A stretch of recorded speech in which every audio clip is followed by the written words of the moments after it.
Our Heavenly Father, we beseech your loving guidance and protection to all the cherubians to have temperance in their lives. Lord, allow them not to indulge in antisocial activities and to fall in the pits of alcoholism. Spread your wings to save us from the pestilence and evil. Strengthen us to live in your wisdom. Amen. Hi friends, narcotic ഡ്രഗ്സിൻ്റെ ദൂഷ്യവശങ്ങളെപ്പറ്റി സംസാരിക്കാൻ എനിക്ക് അവസരം തന്ന എല്ലാ അധ്യാപകരോടും ഞാൻ ആദ്യമായി എൻ്റെ നന്ദി പറഞ്ഞു. ഞാൻ Kenneth George, additional district judge, Mavelikkara. 1985 parliament പാസാക്കിയ narcotic drugs and psychotropic substances act, അതിനെപ്പറ്റി കുട്ടികളായ നിങ്ങൾ കൂടുതൽ അറിഞ്ഞിരിക്കേണ്ട കാര്യമില്ല. എങ്കിലും ഒരു സെക്ഷൻ മാത്രം ഞാൻ നിങ്ങളോട് സംസാരിച്ചോട്ടെ. സെക്ഷൻ 32A, അത് പ്രകാരം വധശിക്ഷയ്ക്ക് വരെ ഈ നിയമത്തിൽ ഉണ്ട്. എന്തുകൊണ്ടാണ് നമ്മുടെ ചെറുപ്പക്കാർ ഈ മഹാവിപത്തിൽ പെട്ടുപോകുന്നതെന്ന് ഒന്ന് ചിന്തിക്കേണ്ട സാഹചര്യമുണ്ട്. കാരണം ഞാൻ ഈ മാവേലിക്കൽ ചാർജ് എടുക്കുന്നതിന് മുമ്പ് ചിറ്റൂർ ഒരു സബ് ജയിൽ വിസിറ്റ് ചെയ്യാൻ ഒരു അവസരം കിട്ടി. അന്ന് ഞാൻ പാലക്കാട് ചീഫ് ജുഡീഷ്യൽ മജിസ്ട്രേറ്റ് ആയിരുന്നു. ചിറ്റൂർ സബ് ജയിലിൽ 100ഓളം പ്രതികളിൽ 70 പേരും നാർക്കോട്ടിക് ഡ്രഗ്സിൽ പിടിക്കപ്പെട്ടവരായിരുന്നു.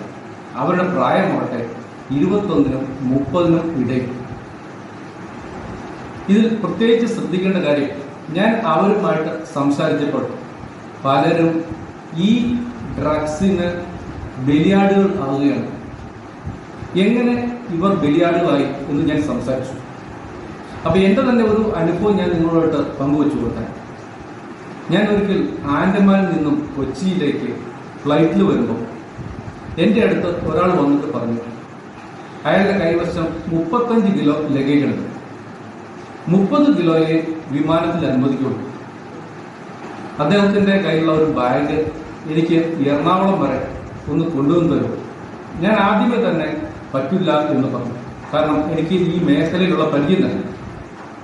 അപ്പം ആദ്യമായി നിങ്ങൾ ശ്രദ്ധിക്കേണ്ടത്, ഇത്തരം എന്തെങ്കിലും ലഗേജസ് ആരെങ്കിലും തന്നാൽ, അത് എത്ര സുഹൃത്തുക്കളോ സ്വന്തക്കാരോ ബന്ധുക്കളോ ആരുമായിക്കോട്ടെ, ഇത്തരം ലഗേജസ് തന്നാൽ നിങ്ങൾ 100% അതിന് നോ പറയണം. അല്ലെങ്കിൽ അത് തുറന്ന് പരിശോധിച്ച ശേഷം മാത്രമേ കൊണ്ടുപോകാൻ നിങ്ങൾ സമ്മതിക്കൂ. കാരണം നിങ്ങൾ വിദ്യാർത്ഥികൾ ഈ പ്രായം കഴിഞ്ഞ ശേഷം നിരവധി വിദേശ യാത്രകൾ നടത്തേണ്ടവരാണ്. അപ്പൊ നിങ്ങളുടെ പിതാക്കന്മാരും മറ്റുള്ളവരും അല്ലെങ്കിൽ സുഹൃത്തുക്കളും ഒരു ലഗേജ് വിദേശത്തുള്ള സുഹൃത്തിന് കൊടുക്കാൻ പറഞ്ഞ് നിങ്ങളെ ഏൽപ്പിക്കും. അതിന്റെ ദൂഷ്യവശങ്ങൾ നിങ്ങൾ ഒരിക്കലും അറിയപ്പെടില്ല. ഞാൻ എൻ്റെ പറഞ്ഞല്ലോ, ഈ ചിറ്റൂർ സബ് ജയിലിലെ 70ഓളം പ്രതികൾ നാർക്കോട്ടിക്സിന് പിടിക്കപ്പെട്ട് ജയിലിൽ കാലാകാലങ്ങളിൽ കിടക്കുന്നവരാണ്. അതും ഈ 21-നും 30-നും ഇടയിൽ പ്രായമുള്ളത്. എന്തുകൊണ്ടാണ് എന്ന് ഞാൻ അവരുമായിട്ട് സംസാരിച്ചപ്പോൾ, നല്ല ഭാവം ആൾക്കാരും ജോലിയില്ലാതെ വെറുതെ നിൽക്കുന്ന കാലഘട്ടത്തിൽ ഒരു സുഹൃത്ത് വന്ന ശേഷം പറയുന്നു, നീ ഈ നാർക്കോട്ടിക് ഡ്രഗ്സ് പാലക്കാട് നിന്നും മാവേലിക്കര അല്ലെങ്കിൽ ആലപ്പുഴയിൽ എത്തിക്കുമെങ്കിൽ നിനക്ക് 1 ലക്ഷം രൂപ തരണം. സ്വാഭാവികമായി ഈ ചെറുപ്പക്കാർ അതിൽ വീണുപോകും. ഞാൻ ഇവിടെ ഒരു കാര്യം സൂചിപ്പിച്ചോട്ടെ, ഈ കേസുകൾ പിടിക്കപ്പെട്ട എല്ലാ കേസുകൾക്കും പോലീസ് ഉദ്യോഗസ്ഥർക്കാട്ടെ എക്സൈസ് ഓഫീഷ്യൽസ് ആകട്ടെ അവർക്ക് മുൻകൂട്ടി അറിവ് കിട്ടി പിടിക്കുകയാണ്. എങ്ങനെ സംഭവിക്കുന്നു എന്ന് നിങ്ങൾ ശ്രദ്ധിക്കണം. കാരണം ഒറ്റിക്കൊടുക്കുന്ന പലപ്പോഴും ഈ കൊണ്ടുവന്ന് തരുന്ന ആൾ തന്നെയാണ്. ഈ പിടിക്കപ്പെടുന്ന എല്ലാ ബഹുഭൂരിപക്ഷം ആളുകൾക്കും പോലീസിന് ഇൻഫർമേഷൻ കിട്ടിയിരുന്നത് മുൻകൂട്ടി ഒറ്റിക്കൊടുത്തുകൊണ്ട് ആണെന്ന് നോക്കണം. പിന്നെ മറ്റൊരു ഭാഗം ആൾക്കാരുണ്ട്, ചെറിയ തുകയ്ക്ക് ചെറിയ രീതിയിൽ പുകവലി തുടങ്ങുന്നു. ഉദാഹരണത്തിന് 10-20 രൂപ കൊടുക്കുകയാണെങ്കിൽ ഈ കഞ്ച പോലെയുള്ള സാധന സാമഗ്രികൾ മാർക്കറ്റിൽ സുലഭമായി കിട്ടും. ഒരിക്കൽ നമ്മൾ ഇതിന് അഡിക്റ്റായാൽ പിന്നീട് നമുക്ക് സാമ്പത്തികമായി ഒരിക്കലും രക്ഷയുണ്ടാവില്ല. സ്വാഭാവികമായും നമ്മൾ ഈ തൊഴിലിലേക്ക് വീഴുന്നു. ഞാൻ കൊച്ചിയിൽ മജിസ്ട്രേറ്റ് ആയിരിക്കുമ്പോൾ എൻ്റെ മുമ്പിൽ ഒരു പ്രതിയെ ഹാജരാക്കി. അവരുടെ ശരീരത്തിൽ സിറിഞ്ചിന്റെ പാടുകൾ അല്ലാതെ ഒരു ഭാഗം കണ്ടെത്താൻ പറ്റില്ല. എനിക്ക് തോന്നുന്നു 6 മാസത്തിനുള്ളിൽ അദ്ദേഹം മരണപ്പെടുകയും. അപ്പൊ നിങ്ങൾ ശ്രദ്ധിക്കേണ്ട ഒരു കാര്യങ്ങളുള്ളൂ, ഈ നാർക്കോട്ടിക്സ് ഡ്രഗ്സ് ഒരു അഡിക്ഷൻ ഉണ്ടാക്കും. 2, ഇതിന് ശക്തമായ ശിക്ഷകളാണ്. കോടതിയെ സംബന്ധിച്ചിടത്തോളം ഒരു ഓഫൻസ് അല്ലെങ്കിൽ കുറ്റം റിപ്പോർട്ട് ചെയ്ത ശേഷം കുറ്റവിചാരണ നടത്തുക അല്ലെങ്കിൽ പോസ്റ്റ്മോർട്ടം നടത്തുക, അതാണ് കോടതി ഡ്യൂട്ടി. അപ്പോൾ ഒരു കാലത്തും നിങ്ങൾ ഇതിലേക്ക് വഴുതി വീഴരുത്. ഇനി ആരെങ്കിലും വഴുതി വീഴാൻ തന്നെ ഉടൻ തന്നെ മാതാപിതാക്കളോട് പറഞ്ഞിട്ട് ഇതിനുള്ള മരുന്നുകൾ മാത്രം കണ്ടെത്തണം. കാരണം ഒരിക്കൽ അഡിക്റ്റായ വ്യക്തിക്ക് ഇതിൽ നിന്നും മോചനം സാധ്യമല്ല. സാധ്യമാണെങ്കിൽ മരുന്നിനോട് നമ്മൾ സഹകരിക്കണം. ഇത്രയും പറഞ്ഞു ഞാൻ നിർത്തുന്നു. നന്ദി, നമസ്കാരം.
These two are the examples of many young people we lost to the silent killer. As we saw, one would do anything, go with anyone to get the money for the drugs. Mostly by peer pressure, children got addicted to it and the person is destroyed forever. So everyone should understand that if a friend offers you drugs, he is not a good friend. A good friend does not endanger your life and your future. Say no to drugs and yes to life. God changes caterpillars into butterflies, sand into pearls, and coal into diamonds by using time and pressure. He is working on you too. Be positive. Thank you. Refusing is a better choice. Don't fall into that trap. Only one life and one chance. Chase after your dreams, not drugs. A pleasant and cheerful good morning to all. I, Janaki Anish, is here with you on this day to speak a few words on Anti-Drugs Day. The drug is a substance that can cause the death of an organism if taken more than the dosage. It can cause a change in the physiological and psychological structure of the organism when it is taken. The various mediums through which one can consume drugs are injection, smoking, inhalation, etc. Abuse of psychoactive drugs can turn out to be very dangerous to the entire humankind, and it can bring several diseases in the future. The government has come up with strict rules and regulation regarding the production of these drugs. It is our duty as a responsible citizen of our country not to misuse drugs. Thank you for giving an earful to my speech and wishing you a great day ahead. And say no to drugs. നമസ്കാരം. ലഹരി ഒരു വിപത്താണ്. അത് സമൂഹത്തിന്റെ മേൽ പടർന്നു കയറുന്ന കറുത്ത പുകയാണ്. മനുഷ്യരാശി നേരിടുന്ന ഒരു ശാപമാണ് പുകയില. പുകയിലയ്ക്കും പുകവലിക്കുമെതിരെ ഇതാ പുത്രവിലാപം. മോനെ മോനെ എന്താ എന്താ നിനക്ക് പറ്റിയത്? എനിക്ക് തീരെ വയ്യമ്മേ. ഞാൻ പുകയുടെ രോഗത്തായിരുന്നു. ഞാൻ എല്ലാം മറന്നു. ഞാൻ വായനോട് പറന്നു നടന്നു. എനിക്കിപ്പോൾ തീരെ വയ്യമ്മേ. എനിക്ക് വയ്യ. മോനെ നിനക്കറിയില്ലേ എത്ര കഷ്ടപ്പെട്ടാണ് നിന്നെ വളർത്തിയത്? എത്ര എത്ര ഉറക്കമില്ലാത്ത രാത്രികൾ എല്ലാം നിനക്ക് വേണ്ടിയായിരുന്നില്ലേ? നിനക്കറിയില്ലേ നീ കൈക്കുഞ്ഞായിരുന്നപ്പോൾ മുതൽ ഞാൻ അനുഭവിക്കുന്നതാണ് ഈ ദുരന്തം. എന്റെ അച്ഛൻ നമുക്ക് നഷ്ടമായത് ഈ ദുശീലം കൊണ്ട് മാത്രമാണ്.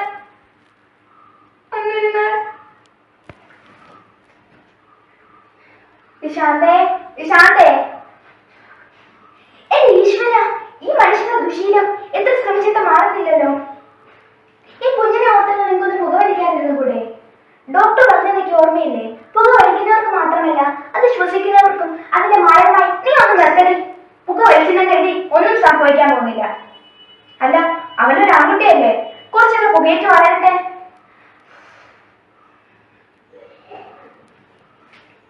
പിന്നീട് 2 ശ്വാസകോശത്തിൽ ക്യാൻസർ ബാധിച്ച് മരണക്കിടക്കയിൽ കിടക്കുമ്പോൾ ആ ദുശീലം നീ ഏറ്റുവാങ്ങി. അരുതമ്മേ, അരുത്. അതൊന്നും എന്നെ ഇനി ഓർമ്മിപ്പിക്കല്ലേ. അതൊന്നും ഓർക്കാനുള്ള ത്രാണി എനിക്കിപ്പോൾ ഇല്ല അമ്മേ. ഞാനിപ്പോൾ ഒരു രോഗിയായി മാറിക്കഴിഞ്ഞിരിക്കുന്നു. എന്തിന് ഞാനും അച്ഛനും അമ്മയെ പോലും ഈ രോഗത്തിനിടയാക്കി. എനിക്കിപ്പോൾ എല്ലാം നഷ്ടമായി അമ്മേ. ഡോക്ടറെ ഡോക്ടറെ എന്റെ മോനെ രക്ഷിക്കണം ഡോക്ടർ. എനിക്ക് അവനല്ലാതെ ആരുമില്ല ഡോക്ടർ. അമ്മയെ രക്ഷിക്കണം ഡോക്ടറെ, അവനെ രക്ഷിക്കണം. അമ്മയുടെ വിഷമം എനിക്ക് മനസ്സിലാവും. പക്ഷേ മകന്റെ കണ്ടീഷൻ ഇപ്പോൾ വളരെ ക്രിട്ടിക്കലാണ്. അമ്മയ്ക്കിപ്പോൾ ഒന്ന് മാത്രമേ ചെയ്യാൻ കഴിയുള്ളൂ, ഈശ്വരനോട് പ്രാർത്ഥിക്കുക.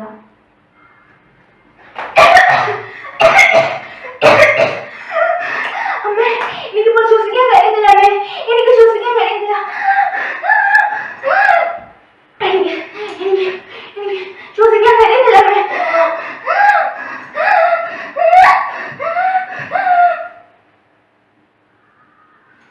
മോനെ മോനെ മോനെ എന്നെ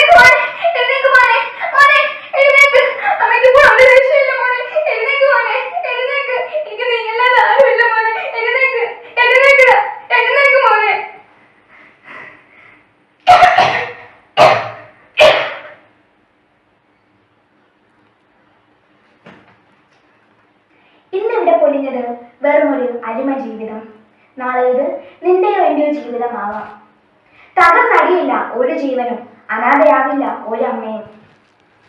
നാം ലഹരിക്ക് കീഴടങ്ങേണ്ടവരല്ല, ലഹരിയെ കീഴ്പ്പെടുത്തേണ്ടവരാണ്. നന്ദി, നമസ്കാരം. This was a story of a teenage girl who has lost her life because of using drugs.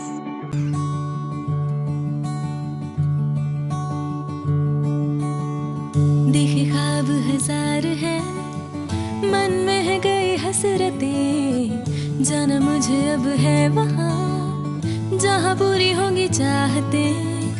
दिल में है अरमान पंख लिए, आंखों में एक आस भी कि रुकना नहीं। उड़ चली मैं, उड़ चली ख्वाहिशों के जहां में, जहां मंजिल है मेरी। उड़ चली मैं, उड़ चली छूने आसमां को, जहां रोशन जिंदगी में। उड़ चली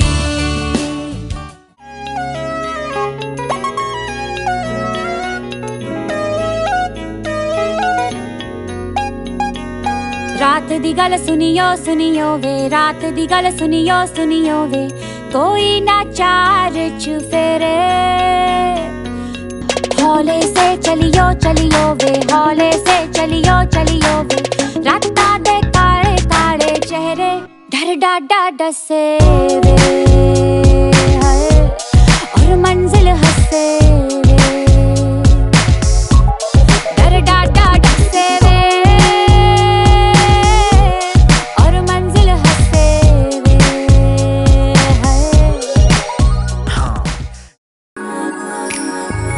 दुनिया देखे रूप मेरा,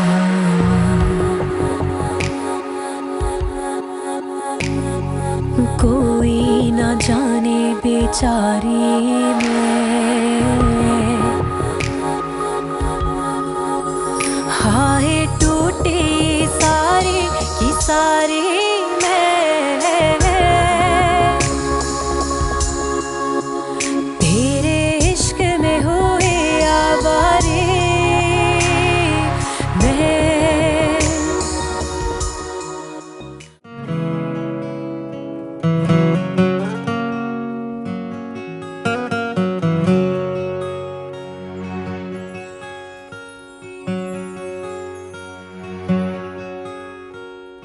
एक कुड़ी जिदा ना मोहब्बत, गुम है गुम है गुम है। एक कुड़ी जिदा ना मोहब्बत, गुम है